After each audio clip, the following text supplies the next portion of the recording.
Back on the cruiser build, the RC4 drive Gelande 2. Paint's had plenty of time to dry. Been taking it easy, just not rushing this thing. I did get another receiver in for my Fly Sky Noble Pro radio, and I got the 70mm boom kudu shocks in.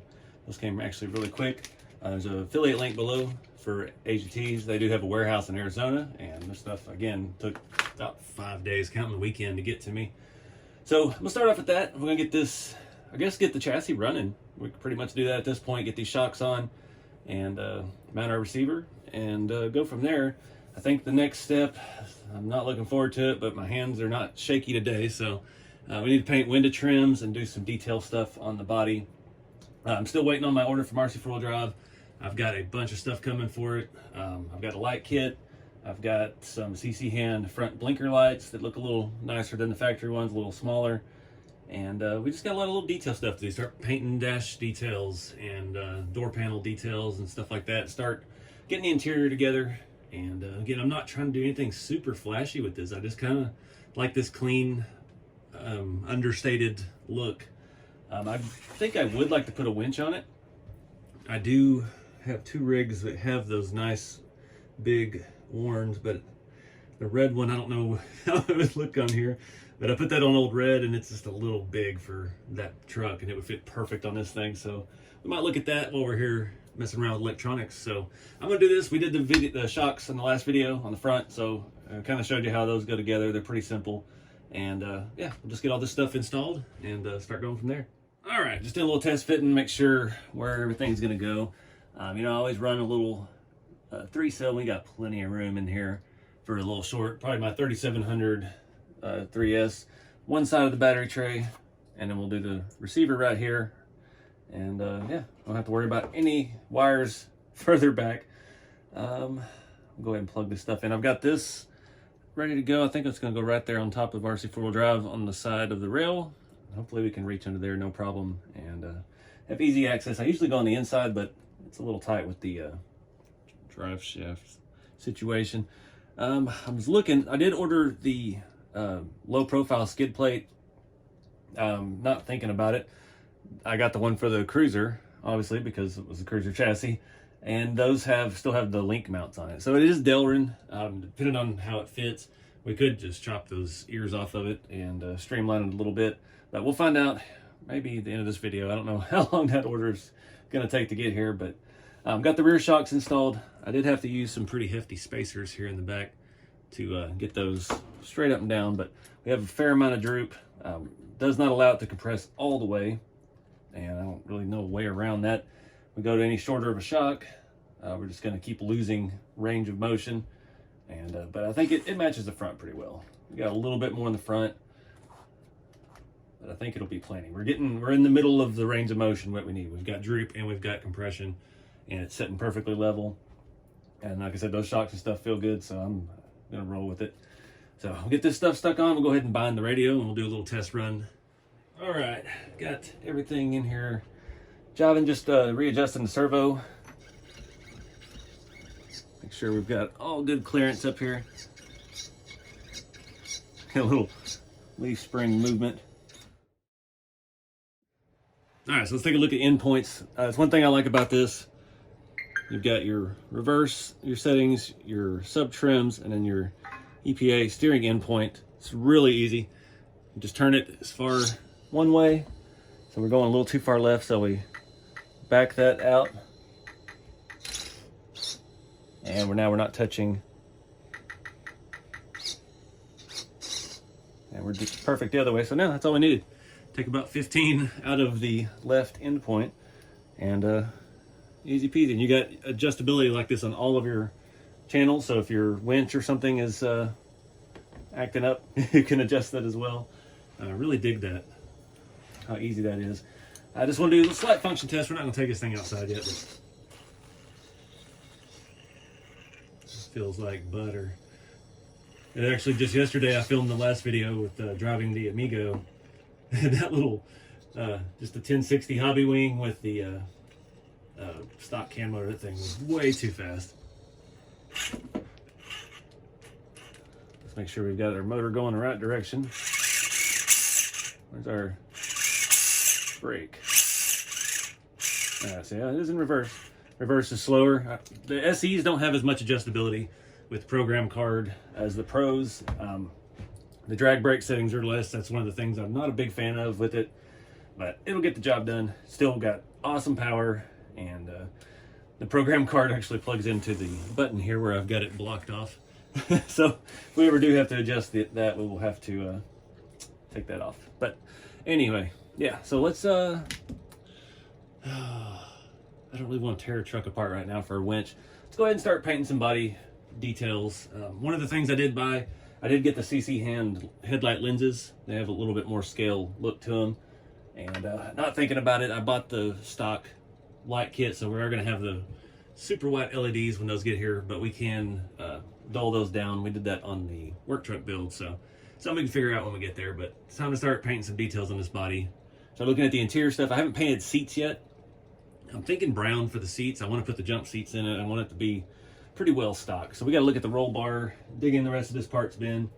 The windows, of course, I don't like having the side windows in the doors, so that may be something we go ahead and cut out. Trying to remember how that one worked. The windshield all in there, one piece. So the windshield's still separate. So anyways, I got a whole lot of part bags I hadn't even opened yet. So let's start taking a look at that.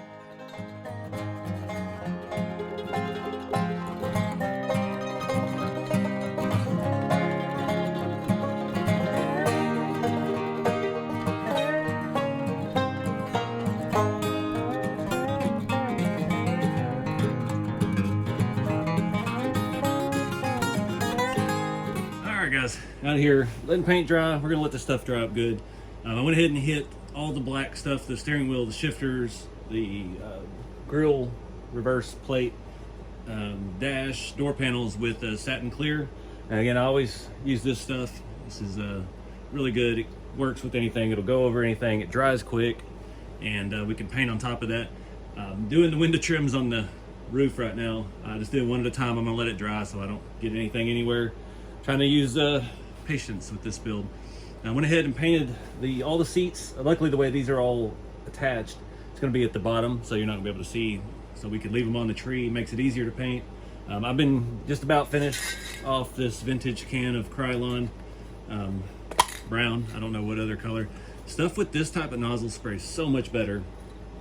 It's just hard to find down here. Everything now that we have is a different kind of nozzle. Even this flame-proof stuff has that type of nozzle. And that stuff just works a lot better. Doesn't clog up, doesn't splatter like the Rust-Oleum stuff does. I did tape off I don't want to pick it up, but the poles for the backs of the rear seat. Leave those black. Once we get the seats kind of assembled, we'll go ahead and hit them with the flat clear as well, the satin clear. Dull down that shine so it just kind of looks like vinyl maybe. Same thing I did on the boom truck, and I think it came out pretty good. Again, I'm not weathering this. I'm not doing black wash or anything. The door panels have, I think this is probably, yeah, it's dry enough to touch already. Got a lot of details. That whole little thing's like silver. I think that panel's silver. There's just some pieces and bits that we can paint with the paint pen to add some depth to it. Dash has a ton of little buttons and gadgets and stuff. We got the pedals. And then we've got to deal with the stickers and stuff as well. That satin clear kind of has a fine texture to it, so it's going to make it where it's going to be less prone to run when we use the paint pen. I was doing the window trim on that body, and it started to get away from me at one point. That's why I'm trying to take my time with it. But yeah, I mean, we'll just hit the knobs, stuff that's easy to get with the paint pen. We don't have to mask off, and do all the stickers and stuff with it. We should be able to paint that. I think that's silver. We'll pull up some pictures online and do all that stuff. But I'm gonna give it plenty of time to dry. I don't want to rush this, and I'm gonna go back to the body and try to knock out the roof, all the window trims, and the windshield frame. Luckily, those are very wide. I'll show you a little bit of that. So luckily, this is a very, very wide trim. So I was able to go around flat on the outside and then come around and do the inside. It's not perfect, but for me, it's pretty good. And I'm not gonna do this on camera because I start getting the shakes, and it seems like every time I turn the camera on, things go south. So yeah, I'm just gonna take my time to do one of those at a time. The interior, it has this weird little box that goes over that, and I don't really understand why. The shocks and stuff, when I test fit it, that's all inside of these boxes. So I'm thinking maybe we'll just find some styrene or something to make like a truck floor in it. It kind of sucks we already painted it. Maybe some diamond plate, I don't know. I don't see a need for that. And I wasn't sure what I wanted to paint that yet anyway, if I was going to use it. So we'll wait and see on that. No rush, just having fun with it. All right, guys, end of the day. Did make one little miscalculation like these. So we still have that black edge showing around it. So I'm going to go ahead and glue all the seat backs on. Get another coat of brown on those tonight. Finish off that can. Hopefully we have enough. And then we'll hit this stuff with the satin clear in the morning. And actually, the finish on it doesn't look terrible. Seats are a little glossier. But yeah, need to do all that. I'm just going to use the C6000 and get all that done. Throw some paint on it, and then we'll come back and start again in the morning.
Alright guys, checking in.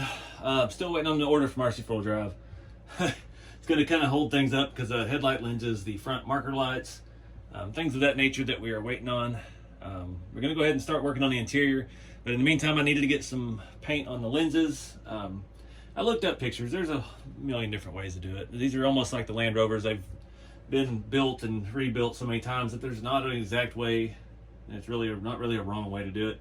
I did all the bumper tail lights red. I believe on my last one I did reverse lights and probably got grabbed at by people overseas about that. So did them all red just to it looked good, the picture I saw online. I went ahead and painted these lenses, but I do have those CC hand versions of that coming along with the headlights. So we're going to wait to do the front grille, which is the first step in the instructions. I did go ahead and hit all of the chrome with the matte clear, and it kind of, once it dries, it'll look like the headlight rings there. That was just chrome with matte clear over it. It kind of gives it that cheap galvanized plastic look, which, you know, this is a 70s car. It was pretty basic, and I didn't want to have too much of the blingy chrome because they got door handles on here. The marker light trims are pretty small, but it's still going to be accent pieces around.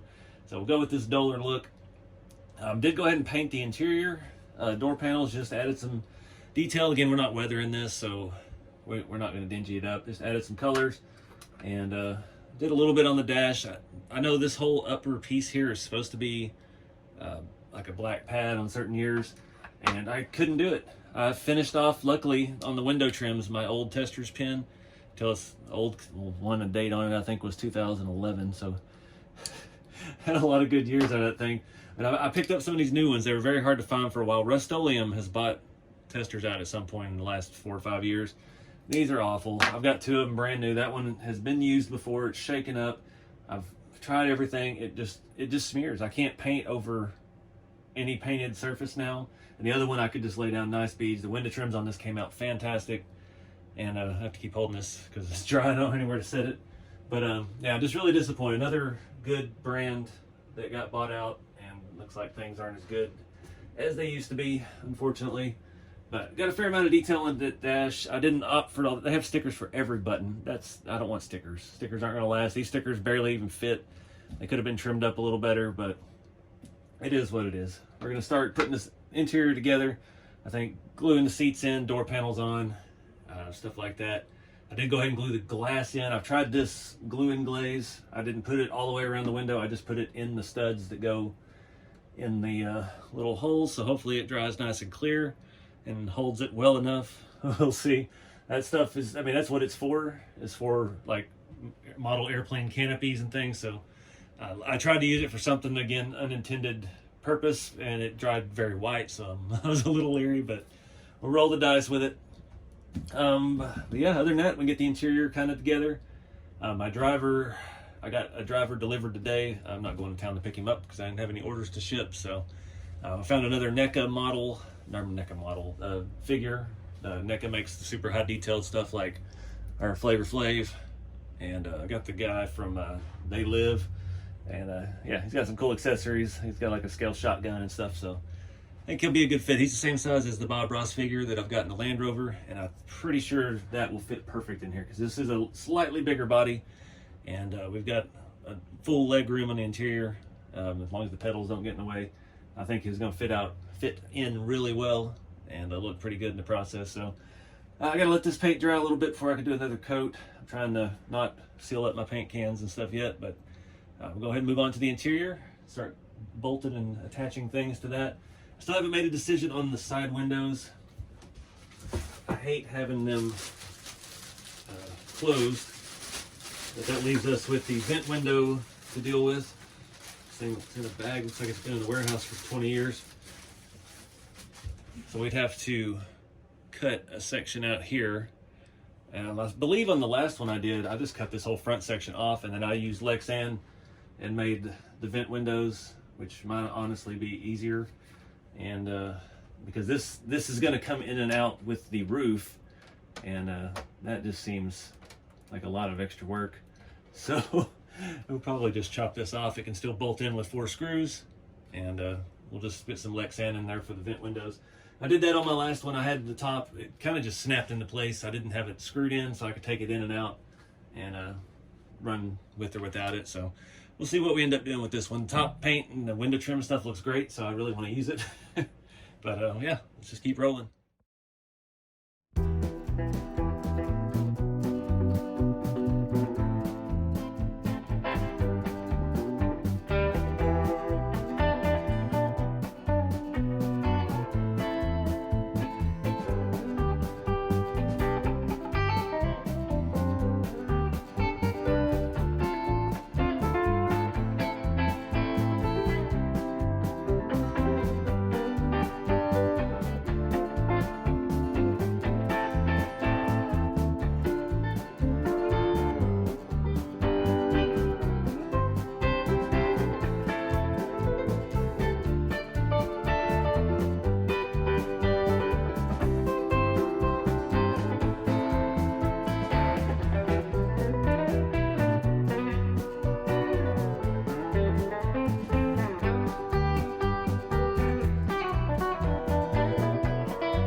guys, got the interior pretty much together.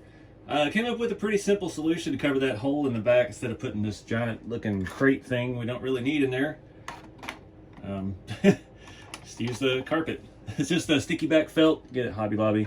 And I did cut and score the backing so it's not just sticky on the bottom, so we won't gather rocks and dirt and things. I had a heck of a time getting these seats in. I didn't even glue them. They're just wedged down in there. This one I had to file on and try to shave to get it in. It fit very tight. Now that probably has to do with how many layers of paint we got on this, because we have the first color that was bad. It was thin, but it was bad. And then we had a good thick coat of the right color, and then the matte clear, and then on the bottom I sprayed the flat black, and yeah, it all got in all those holes. So I had to drill out a lot of those holes to get all the pieces to snap in, and just glued them in with the E6000. Clean and simple. I found with the E6000, like the steering wheel, I put a little bit on there, but I put a lot on from the back. I did that on the gear shifters and things, trying to keep it where we don't get glue showing on the front like we have there on the shift knobs. It happens, but like I said, I would have liked it in that whole dash pad black, but my paint pen just isn't up to it. But pretty happy with that. I don't believe in my other one I put the jump seats in, and I know I told that story a long time ago. We had FJ40 when I was a kid, and we were poor. It was our only car. My parents used to think project cars were daily drivers. I wonder where I got it from, but when I was in a child seat, they used to bungee me into these jump seats in our Land Cruiser, and I used to love it when I was a kid. Apparently I'd sit there and swing back and forth, stretching the bungee cords out. I do see one more thing. It didn't get to that in the instructions yet. I guess I wasn't really looking at the instructions. I just started going. Let's skip a few pages here. Let's go ahead and throw the roll bar together and get it in. I did hit it with the satin black. It's not perfect by any means, but it's there, and might as well use it. So I'll go ahead and get that put together and add it to the finished product here. All right, I went ahead and put the windshield frame on. Just wanted to see what it all looked like. I've got the interior mostly in. It will sit better once we get there. The contrast between the satin interior and the gloss exterior is actually kind of cool. It was completely unintentional. I just, I don't know. I did that mainly to protect the paint and make brush painting the details easier on me. But yeah, it actually worked out pretty good. Still don't have any of the lights. So like I said, we're waiting on my order from RC4wd Drive for the CC hand stuff. The body's still not mounted to the chassis, but it's gonna be hard to hide this interior with the roof now. There's so much detail going on in there. I'm pretty happy with this. This was, I mean, it's not complicated. It's not anything out of the ordinary. Same body color, a few hand painted details, contrasting color with the seats, and a little bit of carpet for texture. All the shifters, the steering wheel, the column, the roll bar are all just stock plastic. I didn't even paint them. I just hit them with that matte clear and get the look out of it that we were after. We want it to look like it's just cheap metal. I did go ahead and try to hand paint the latches, the hood latches and things, and it's not great, but it's better. I had to use the new paint marker, and it was, yeah, hit and miss, but yeah, we're definitely at a good stopping point right now, and we can't get the body to set down all the way because we're gonna have to force these together, and we're not there yet because we still have to mount the roof first, so we got to decide if that's something we really want to do or not. But yeah, I'm happy with the progress. This thing's coming out quite nice. I got to decide too if I'm going to do vent windows separate and cut all the stuff out of the top, because that giant, I don't even know where it went now, giant window piece that we've got that has completely disappeared on me. There it is. Blended in with all my storage bins. I mean, this is a massive thing, and I hate that has to, and then you got to get it there on those little lips in the window, which you're not gonna be able to do with the top on. Not ideal. So I think we just chop it right there, bolt that in the top, and then we can make the top detachable when we roll over. We'll call it that. But again, not much left. We've got the grill. I've got metal emblems coming. Lights. I did get a light kit, so we'll tackle that. All the marker lights, chrome door handles, figure out the roof window situation, and get this thing out for a run. But that's gonna wrap it up for this installment, guys. I appreciate y'all watching. If you're looking for these trucks, RC4wdrive.com. They've got these with just the chassis or the complete kit with the body. Again, kit, not an RTR. And it's been kind of fun. It's been a while since I've done a kit other than the boom truck. I've had so many RTRs for a couple of years, so it was kind of nice to get back in the mode of building it and you know, customizing it. We got the leaf spring kit on here, and I'm digging it. So like I said, also the next batch of parts I got coming, I've got the different transfer case skid plate, so we're going to finalize that and try to get that tucked up under there just a little bit more, because it still hangs down pretty far. So anyways, thank you guys for watching. Get out there and have some fun with the hobby. Keep it scale, and I'll see you next time.